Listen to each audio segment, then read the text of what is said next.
Enter the Gungeon from developers Dodge Roll and publishers Devolver Digital is a roguelike bullet hell action twin stick shooter with similarities to Binding of Isaac crossed with games such as Nuclear Throne.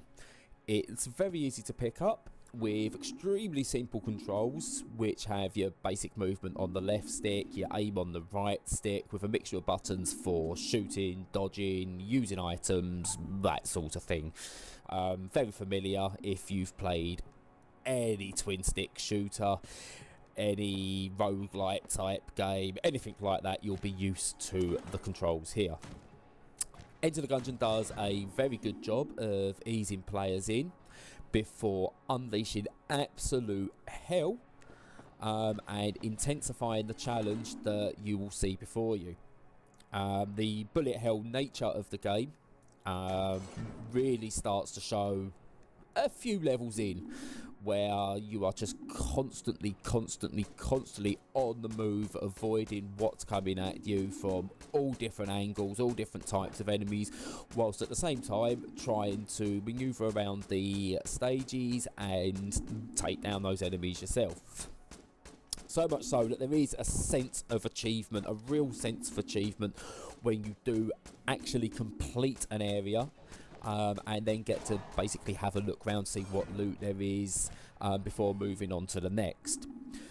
The way it works is you can sometimes forget to breathe out as you go into a room and the action around you is just so fast and frantic. You're avoiding the return fire from enemies while trying to take them down, and it's only once you do complete an area that you just kind of, the air just falls out of you in a sense of relief. Now what Enter the Gungeon does, it calls out to a very human need of wanting more, that enough is never actually enough. There is the Metroidvania style maps which need to be uncovered as you move from room to room, with some areas that show you parts you cannot get to, so you need to find other ways around. There's the constant looting, that you will find the game's in-game currency, which you'll want to spend at shops. And also discovering new weapons and new items that will help you in later levels. And this is the constant thing that will drive you forward, knowing that every time you move on to something new, you will find something new. And the idea of always finding something new, that never gets old. It never ever gets old, and you will continue to push forward. Now, the main disappointment comes from when you actually hit a boss room. You take down the boss, fairly simple to start with, but then show how difficult they do get later on.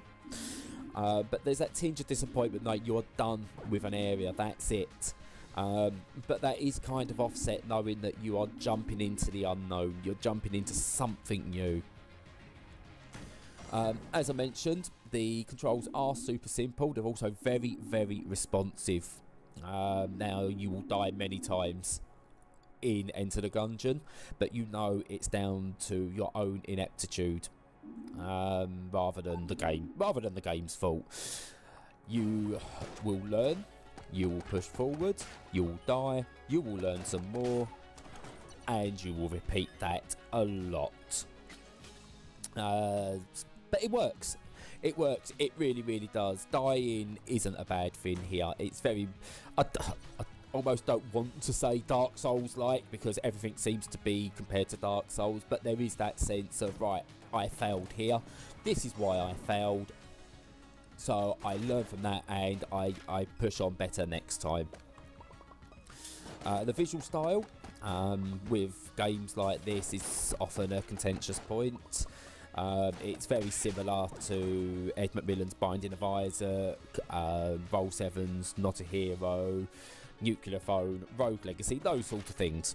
As I said, this retro look can put some people off, but in games like this, where you are really needing to concentrate on everything that's happening around you, then I've found personally that this visual style works better than some of the more clean, updated visuals or 3D realistic type things, because there's so much going on around you, and almost like this, the retro style allows you to distinguish what's going on a lot easier. It does feel like it's a purposeful design choice to fit in with the game mechanics, rather than anything being forced by budgets or small teams, which is often the complaint. And again, one of the complaints you hear with games with retro graphics is, this could have been done on a Mega Drive or a SNES or a NES.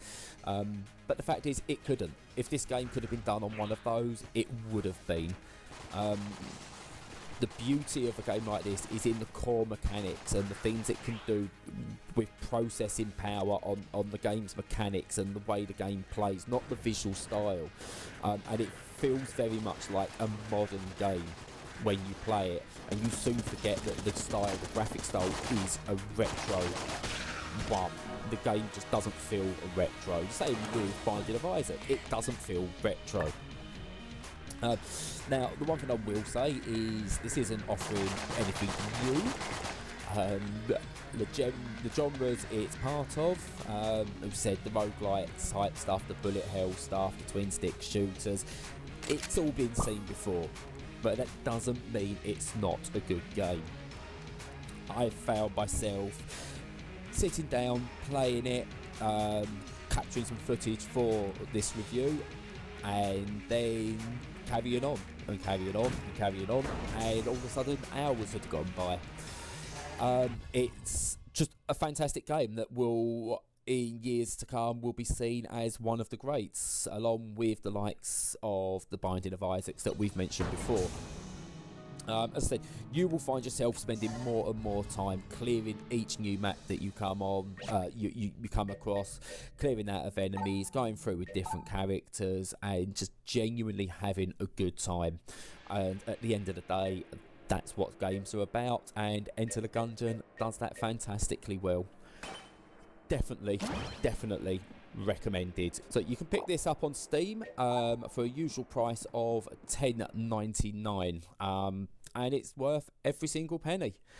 So yeah, that's Enter the Gungeon. Recommended. Get it now.